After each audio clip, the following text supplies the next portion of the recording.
அவங்க பேர் சார் கலியூருமாள். இங்க புறவழி சாலை அமைக்கிறதுல உங்களுக்கு என்ன சார் பிரச்சனை? எனக்கு ரெண்டு மொத்தம் 10 ஏக்கர் நிலம் இருக்குங்க இங்கே. அதில் 2 ஏக்கர் சுத்தமாக அடிபடுது. நான் எனக்கு உடல்நிலை சரியில்லாமல் சென்னை மருத்துவமனையில் நான் ட்ரீட்மெண்ட்டில் இருந்தேன்.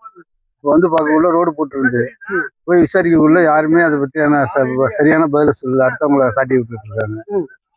இது இடையில 9 லட்ச ரூபா நான் பணம் கட்டியிருக்கேன். நேற்று 3 லட்ச ரூபா கட்டினா ஒரு 4 நாளைக்கு முன்னாடி 6 லட்ச ரூபா கட்டியிருக்கேன். பில்லு கொடுத்துருக்காங்க. 9 லட்சம் கட்டியிருக்கோம். 664 சர்வேன்னா 657 சர்வே. இந்த பணம் வந்து எந்த கோயிலுக்கு? இதெல்லாம் அருள்மிகு பரிமள ரங்கநாத சுவாமி திருக்கோயில், பெருமா கோயில். அவங்க ஹேண்ட் ஓவர் பண்ணிருக்காங்க. எங்களுக்கு எந்த அறிவிப்பும் கிடையாது. உங்கள்கிட்ட பணம் வாங்கியிருக்காங்க. எங்கள்கிட்ட பணம் வாங்கியிருக்காங்க.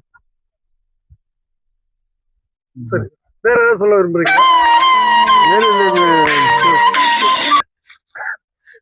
நீங்க வந்து நேற்று ஒரு 2 லட்சத்து சொல்றீங்க, முன்னாடி ஒரு 4 நாளைக்கு முன்னாடி நேற்று 3 லட்சம். நேற்று 3 லட்சமோ அதுக்கு முன்னாடி 6 லட்சம், மொத்தம் 9 லட்சம் கட்டியிருக்காங்க.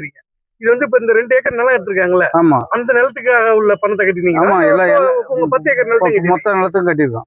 மொத்த நிலத்தையும் கட்டிருக்கீங்க. ஆமா, அதுல இப்ப எடுத்த 2 ஏக்கர் நிலமும், ஆமா, அதுல பணத்தை வாங்கிட்டாங்க. ஆமா, அதுக்கு உள்ளது வாங்கிட்டாங்க. 664 656 2 சர்வே. அது ரெண்டுத்துக்குமே வாங்கிட்டாங்க. ரெண்டுக்கும் வாங்கிட்டாங்க. ரசீது கொடுத்துருக்காங்க. சரி சார், நீங்க இது இவ்வளவுக்கும் பிரச்சனை காரணம் யாரு? எந்த டிபார்ட்மெண்ட்? இந்த அறநிலையத்துறை தான். இந்த அறநிலையத்துறை, ஹைவேஸ் டிபார்ட்மெண்ட், ரெவன்யூ டிபார்ட்மெண்ட் எல்லாருமே சேர்ந்ததுதான். இப்ப 9 லட்சம் ரூபா உங்கள்கிட்ட பணம் வாங்கியிருக்காங்க. ஆமா. நீங்க ஏன் கட்டினீங்க? உங்க நிலத்தை நீங்க சௌரியா பண்ண முடியாது. 2 ஏக்கர் நிலத்தை கொடுத்து எடுத்துட்டாங்க ஹைவேக்கு. நீங்க அந்த ஹைவேக்கும் சேர்த்து ஏன் பணம் கட்டுறீங்க? ஏன்னா இல்ல ஏற்கனவே நான் கட்டாம இருந்தேங்க. அதனால கட்டுங்க, கட்டலைன்னா உங்களுக்கு நிலைமை கிடையாது அப்படிங்கிற மாதிரி சொன்னதுனால கட்டணும்.